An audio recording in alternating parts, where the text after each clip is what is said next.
Hello, my friends, back again for another reading from Charlotte's Web by E.B. White. So today's reading is chapters 5 and 6. So make sure that you listen carefully and then hop on Google Classroom to do your assignments. All right, here we go. Chapter 5, Charlotte. The night seemed long. Wilbur's stomach was empty and his mind was full. And when your stomach is empty and your mind is full, it's always hard to sleep. A dozen times during the night, Wilbur woke and stared into the blackness, listening to the sounds and trying to figure out what time it was. A barn is never perfectly quiet. Even at midnight, there is usually something stirring. The first time he woke, he heard Templeton gnawing a hole in the grain bin. Templeton's teeth scraped loudly against the wood and made quite a racket. That crazy rat, thought Wilbur. Why does he have to stay up all night grinding his clashers and destroying people's property? Why can't he go to sleep like a decent animal? The second time Wilbur woke, he heard the goose turning on her nest and chuckling to herself. What time is it? Whispered Wilbur to the goose. Probably about 11:30, said the goose. Why aren't you asleep, Wilbur? Too many things on my mind, said Wilbur. Well, said the goose, that's not my trouble. I have nothing at all in my mind, but I've too many things under my behind. Have you ever tried to sleep while sitting on 8 eggs? No, replied Wilbur. I suppose it is uncomfortable. How long does it take a goose egg to hatch? Approximately 30 days all told, answered the goose. But I cheat a little. On warm afternoons, I just pull a little straw over the eggs and go out for a walk. Wilbur yawned and went back to sleep. In his dreams, he heard again the voice saying, I'll be a friend to you. Go to sleep. You'll see me in the morning. About half an hour before dawn, Wilbur woke and listened. The barn was still dark. The sheep lay motionless. Even the goose was quiet. Overhead on the main floor, nothing stirred. The cows were resting. The horses dozed. Templeton had quit work and gone off somewhere on an errand. The only sound was a slight scraping noise from the rooftop, where the weather vanes swung back and forth. Wilbur loved the barn when it was like this, calm and quiet, waiting for light. Day is almost here, he thought. Through a small window, a faint gleam appeared. One by one, the stars went out. Wilbur could see the goose a few feet away. She sat with her head tucked under a wing. Then he could see the sheep and the lambs. The sky lightened. Oh, beautiful day, here it is at last. Today I shall find my friend. Wilbur looked everywhere. He searched his pen thoroughly. He examined the window ledge, stared up at the ceiling, but he saw nothing new. Finally, he decided he would have to speak up. He hated to break the lovely stillness of dawn by using his voice, but he couldn't think of any other way to locate the mysterious new friend who was nowhere to be seen. So, Wilbur cleared his throat. Attention, please, he said in a loud, firm voice. Will the party who addressed me at bedtime last night kindly make himself or herself known by giving an appropriate sign or signal? Wilbur paused and listened. All the other animals lifted their heads and stared at him. Wilbur blushed, but he was determined to get in touch with his unknown friend. Attention, please, he said. I will repeat the message. Will the party who addressed me at bedtime last night kindly speak up? Please tell me where you are, if you are my friend. The sheep looked at each other in disgust. Stop your nonsense, Wilbur, said the oldest sheep. If you have a new friend here, you're probably disturbing his rest, and the quickest way to spoil a friendship is to wake somebody up in the morning before he is ready. How can you be sure your friend is an early riser? I beg everyone's pardon, whispered Wilbur. I didn't mean to be objectionable. He lay down meekly in the manure facing the door. He did not know it, but his friend was very near. And the old sheep was right. The friend was still asleep. Soon Lurvy appeared with slops for breakfast. Wilbur rushed out, ate everything in a hurry, and licked the trough. The sheep moved off down the lane, and the gander waddled along behind them, pulling grass. And then, just as Wilbur was settling down for his morning nap, he heard again the thin voice that had addressed him the night before. Salutations, said the voice. Wilbur jumped to his feet. What? He cried. Salutations, repeated the voice. What are they and where are you? Screamed Wilbur. Please, please tell me where you are and what are salutations? Salutations are greetings, said the voice. When I say salutations, it's just my fancy way of saying hello or good morning. Actually, it's a silly expression, and I'm surprised that I used it at all. As for my whereabouts, that's easy. Look up here in the corner of the doorway. Here I am. Look, I am waving. At last, Wilbur saw the creature that had spoken to him in such a kindly way. Stretched across the upper part of the doorway was a big spider web, and hanging from the top of the web, head down, was a large gray spider. She was about the size of a gumdrop. She had 8 legs, and she was waving one of them at Wilbur in friendly greeting. See me now? She asked. Oh, yes, indeed, said Wilbur. Yes, indeed. How are you? Good morning. Salutations. Very pleased to meet you. What is your name, please? May I have your name? My name, said the spider, is Charlotte. Charlotte what? Asked Wilbur eagerly. Charlotte A. Cavatica. But just call me Charlotte. I think you're beautiful, said Wilbur. Well, I am pretty, replied Charlotte. There's no denying that. Almost all spiders are rather nice looking. I'm not as flashy as some, but I'll do. I wish I could see you, Wilbur, as clearly as you can see me. Why can't you? Asked the pig. I'm right here. Yes, but I'm nearsighted, replied Charlotte. I've always been dreadfully nearsighted. It's good in some ways, but not so good in others. Watch me wrap up this fly. A fly that had been crawling along Wilbur's trough had flown up and blundered into the lower part of Charlotte's web and was tangled in the sticky threads. The fly was beating its wings furiously, trying to break loose and free itself.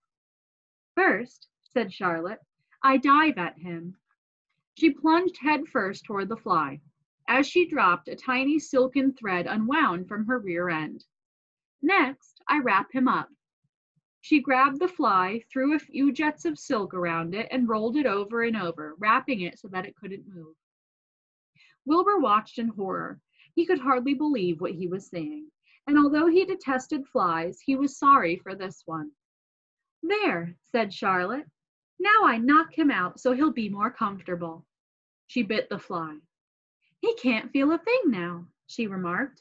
He'll make a perfect breakfast for me. You mean you eat flies? Gasped Wilbur. Certainly. Flies, bugs, grasshoppers, choice beetles, moths, butterflies, tasty cockroaches, gnats, midges, daddy longlegs, centipedes, mosquitoes, crickets, anything that is careless enough to get caught in my web. I have to live, don't I? Why, yes, of course, said Wilbur. Do they taste good?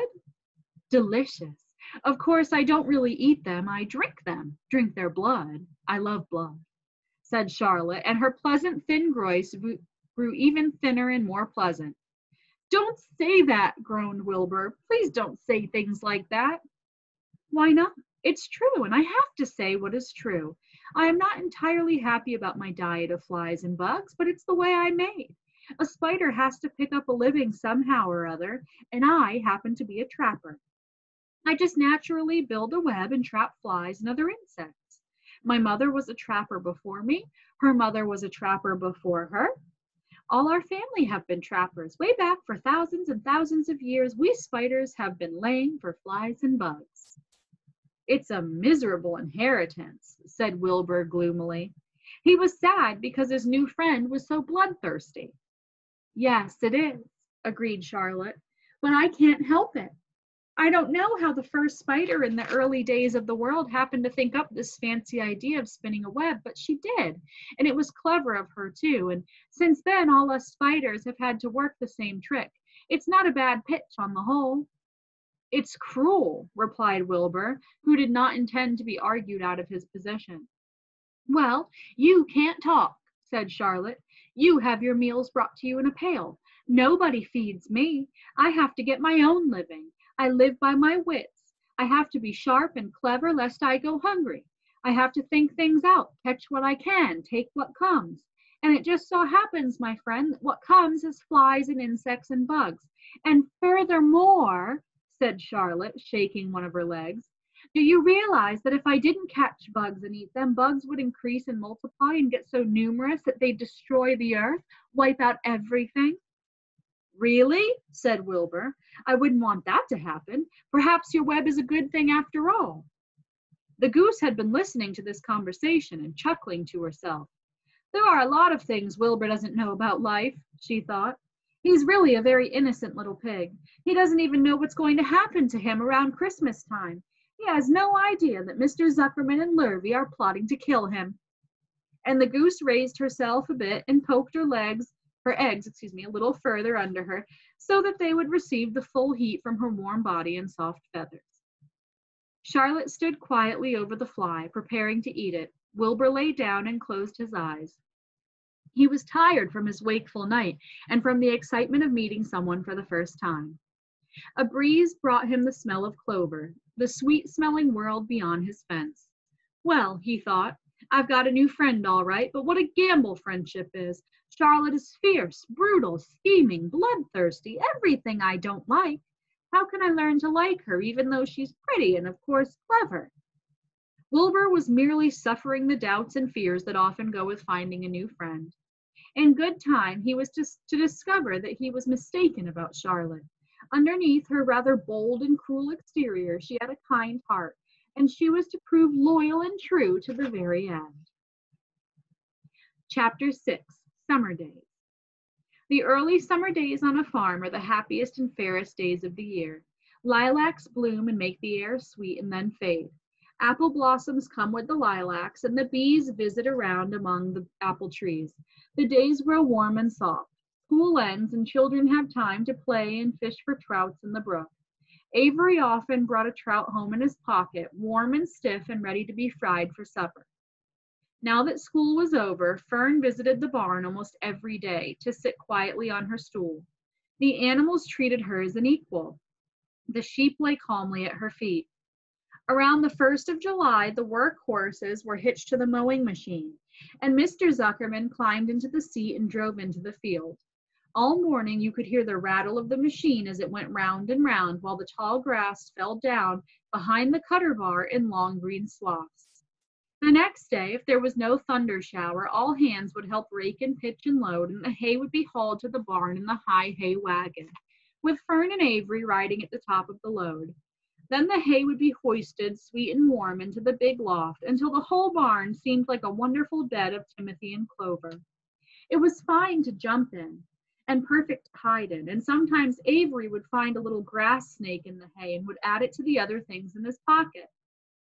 Early summer days are a jubilee time for birds. In the fields, around the house, in the barn, in the woods, in the swamp, everywhere love and songs and nests and eggs. From the edge of the woods, the white-throated sparrow, which must come all the way from Boston, calls, "Oh, Peabody, Peabody, Peabody." On an apple bough, the phoebe teeters and wags its tail and says, "Phoebe, Phoebe." The song sparrow, who knows how brief and lovely life is, says, "Sweet, sweet, sweet interlude, sweet, sweet, sweet interlude." If you enter the barn, the swallows swoop down from their nests and scold. "Cheeky, cheeky," they say. In early summer, there are plenty of things for a child to eat and drink and suck and chew. Dandelion stems are full of milk, clover heads are loaded with nectar, the frigid air is full of ice-cold drinks. Everywhere you look is life. Even the little ball of spit on the weed stalk, if you poke it apart, has a green worm inside. And on the underside of the leaf of the potato vine are the bright orange eggs of the potato bug. It was on a day in early summer that the goose eggs hatched. This was an important event in the barn cellar. Fern was there, sitting on her stool when it happened. Except for the goose herself, Charlotte was the first to know that the goslings had arrived. The goose knew a day in advance that they were coming. She could hear their weak voices calling from inside the egg. She knew that they were in a desperately cramped position inside the shell and were most anxious to break through and get out. So she sat quite still and talked less than usual. When the first gosling poked its gray-green head through the goose feathers and looked around, Charlotte spied it and made the announcement. "I am sure," she said, "that every one of us here will be gratified to learn that after 4 weeks of unremitting effort and patience on the part of our friend the goose, She now has something to show for it. The goslings have arrived. May I offer my sincere congratulations? Thank you, thank you, thank you, said the goose, nodding and bowing shamelessly. Thank you, said the gander. Congratulations, shouted Wilbur. How many goslings are there? I can only see one. There are 7, said the goose. Fine, said Charlotte. 7 is a lucky number. Luck had nothing to do with this, said the goose. It was good management and hard work. At this point, Templeton showed his nose from his hiding place under Wilbur's trough. He glanced at Fern, then crept cautiously toward the goose, keeping close to the wall. Everyone watched him, for he was not well liked, not trusted. Look, he began in his sharp voice, you say you have 7 goslings. There were 8 eggs. What happened to the other egg? Why didn't it hatch? It's a dud, I guess, said the goose. What are you going to do with it? Continued Templeton, his little round beady eyes fixed on the goose. You can have it, replied the goose. Roll it away and add it to that nasty collection of yours. Templeton had a habit of picking up unusual objects around the farm and storing them in his home. He saved everything. Certainly, certainly, said the gander. You may have the egg, but I'll tell you one thing, Templeton.